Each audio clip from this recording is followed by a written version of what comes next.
اللہ اللہ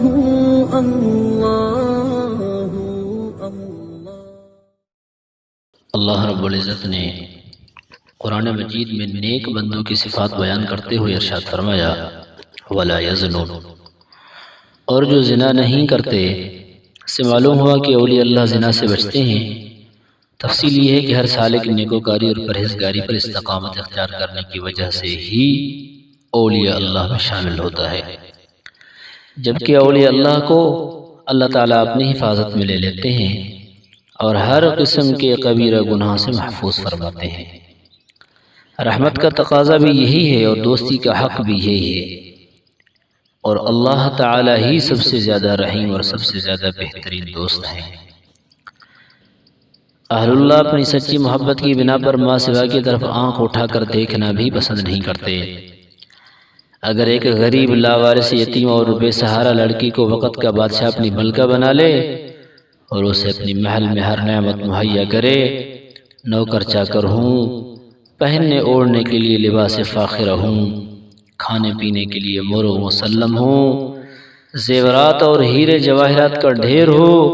خزانے کا منہ اس کے اشارے پر کھول دیا جائے، بادشاہ اپنی ملکہ کو خوب محبت اور عزت و احترام سے رکھے، ایسے میں کوئی بد شکل بھنگی اپنے بدبودار کپڑوں اور بدبودار جسم کے ساتھ ملکہ کو بہکانے کی کوشش کرے، جبکہ بادشاہ بھی دیکھ رہا ہو، تو ملکہ اس بھنگی کی طرف آنکھ اٹھا کر بھی نہیں دیکھے گی۔ اولیاء اللہ کے دل کی یہی کیفیت ہوتی ہے کہ ایک طرف اللہ رب العزت کے بے شمار احسانات ان پر ہوتے ہیں، ہر لمحے ان کے دلوں پر الطاف کریمانہ کی بارش ہو رہی ہوتی ہے، اللہ تعالیٰ کی مدد و نصرت کا قدم قدم پر وہ مشاہدہ کرتے ہیں۔ اللہ تعالیٰ دنیا کے غموں سے ان کو نجات دے کر اپنی محبت و الفت کی شیرینی انہیں عطا کرتے ہیں۔ ایسے میں کوئی غیر محرم ان کو گناہ کی طرف متوجہ کرے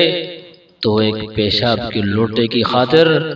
اپنے مالک حقیقی کو ناراض کرنے کا سوچ بھی نہیں سکتے۔ کسی نے کیا خوب کہا، میر مت مرنا کسی گلفام پر، خاک ڈالو گے انہی اجسام پر۔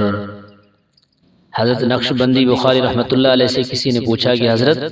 انسان بالغ کب ہوتا ہے؟ فرمایا بالغ شریعت یا بالغ طریقت؟ اس نے عرض کیا کہ حضرت مجھے دونوں کی تفصیل بتا دیں۔ فرمایا کہ انسان بالغ شریعت تب ہوتا ہے جب اس کے اندر سے منی نکلے، اور بالغ طریقت تب ہوتا ہے جب وہ منی سے نکل جائے، یعنی شہوت کے متعلق گناہوں سے بچ جائے۔ اس سے معلوم ہوا کہ جب نور ولایت سینے میں داخل ہوتا ہے تو سالک کی شہوانی